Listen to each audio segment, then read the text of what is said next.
যে যুগে নারীর কোনো সম্মান ছিল না, যে যুগে নারীর কোনো মর্যাদা ছিল না, নারীদের কোনো ইজ্জত ছিল না, মেয়ে হয়ে জন্মগ্রহণ করাটাই ছিল পাপ।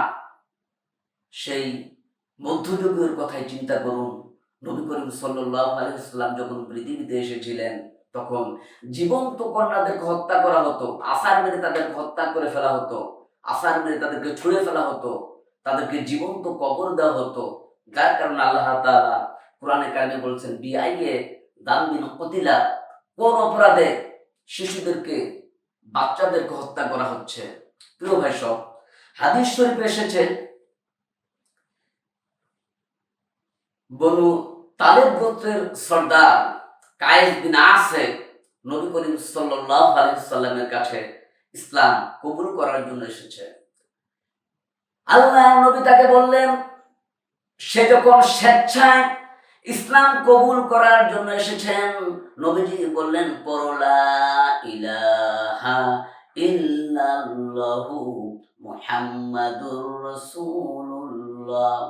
লোকটি কায়েস বিন আসে ইসলাম গ্রহণ করার পর সে কাঁদতেছিল এবং নবীজি জিজ্ঞাসা করলেন, তুমি কাঁদছো কেন? লোকটি বলল, ইয়া রাসূলুল্লাহ, আমি যে আপনার কাছে ইসলাম গ্রহণ করেছি, আমার জীবনের গুনাহ খাতাগুলো কি মাফ হয়েছে?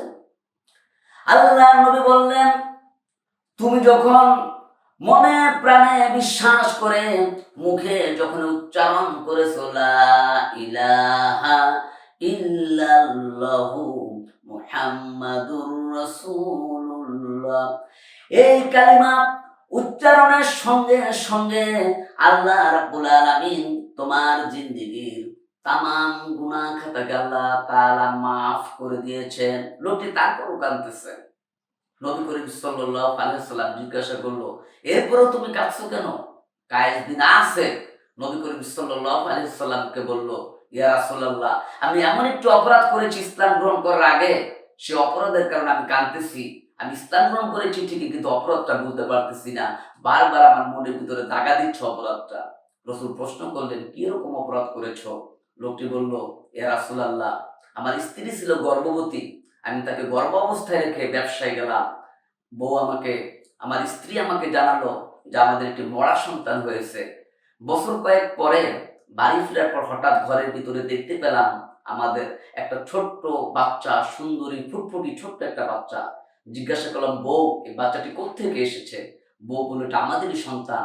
তুমি যখন ব্যবসায় ছিলে তোমাকে মিথ্যে বলেছিলাম, জীবন্ত বললে তুমি মেরে ফেলে দিবে, এই জন্য তোমাকে মিথ্যে বলেছিলাম। আমি এক নিকটাত্মীয় আত্মীয়র বাড়িতে রেখে তাকে আমি লালন পালন করেছি, সে বড় হয়েছে, আমার বিশ্বাস তাকে তুমি মারবে না। কায়েস বিন আসেফ বলে, ইয়া রাসূলুল্লাহ, মেয়েটিকে আমি আদর করলাম, স্নেহ করলাম, ভালোবাসলাম, আদর করলাম, কিন্তু হঠাৎ আমার মনের ভিতরে একটি জাহেলিয়াত চাপা ধরলো। মনে মনে ভাবলাম, আমি হচ্ছে এই গোত্রের সর্দার, এই মেয়েটি বর্তমানে কিশোরী, আস্তে আস্তে যৌবন প্রাপ্তা হবে, তাকে বিয়ে দিতে হবে, স্বামীর বাড়িতে গিয়ে তার কাপড় ধুইতে হবে, সাংসারিক কাজ করতে হবে। আমি হলাম এই গোত্রের সর্দার, আর আমার মেয়ে অন্যের বাড়িতে গিয়ে কাজ করবে, এটা কোনোভাবেই বরদাস্ত করা যায় না।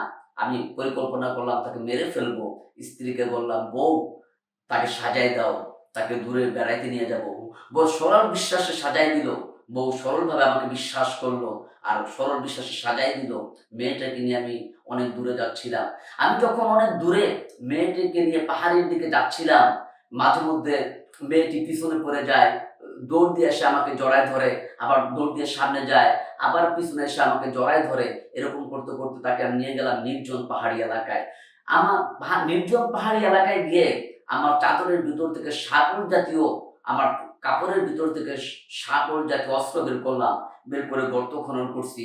যখন গর্ত খনন করছি তখন যখন গর্ত খনন করছি তখন মাটি এসে আমার দাড়িতে লাগতেছে, আমার মুখে লাগতেছে।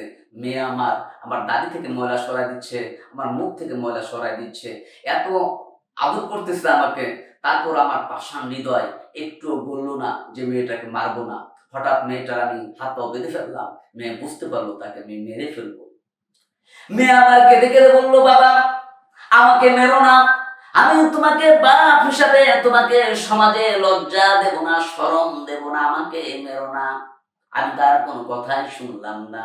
মেয়েটাকে হাতে পায়ে বেঁধে পাথর গর্তের ভিতরে নিক্ষেপ করে দিলাম। মেয়ে চিৎকার করছে। আমি তখন একটা পাথর নিয়া ২ হাত দিয়া পাথরটা উঁচু করে মেয়েটার বক্ষ লক্ষ্য করে পাথর ছুঁড়ে মারলাম। মেয়েটার বুকটা ফেটে গেল, রক্ত ফিনকি দিয়ে উঠল উপরের দিকে। আর একটি মাত্র আওয়াজ শুনতে পেলাম, আব্বা। হাদিস শরীফ এসেছে, নবী করিম সাল্লাল্লাহু আলাইহি ওয়াসাল্লাম ঘটনা শুনতেছিলেন আর তার ২ চোখ থেকে পানি গড়িয়ে পড়তেছিল, দাড়ি মুবারক ভিজে পড়তেছিল। রহমতের নবী বলতে লাগলেন, আহারে, মানুষ কি পারে এমন নিজের আপন সন্তানের সাথে এরকম ব্যবহার করতে? যে যুগে নারীর কোনো সম্মান ছিল না, নারীর কোনো মর্যাদা ছিল না, সে যুগে নারীর মর্যাদা দিলেন যিনি, তিনি হলেন মুহাম্মাদুর রাসূলুল্লাহ সাল্লাল্লাহু আলাইহি ওয়াসাল্লাম। সুতরাং নারী এবং পুরুষের মর্যাদা আল্লাহ তাআলা দিয়েছেন এবং নারীর মর্যাদা দিয়েছেন বিশেষভাবে। সুতরাং নারীদেরকে কিয়ামত পর্যন্ত সম্মান করতে হবে, শ্রদ্ধা করতে হবে, তাদেরকে ভালোবাসতে হবে, তাদেরকে সম্মান প্রদর্শন করতে হবে। আল্লাহ তাআলা আমাদেরকে কবুল করুক, আমিন।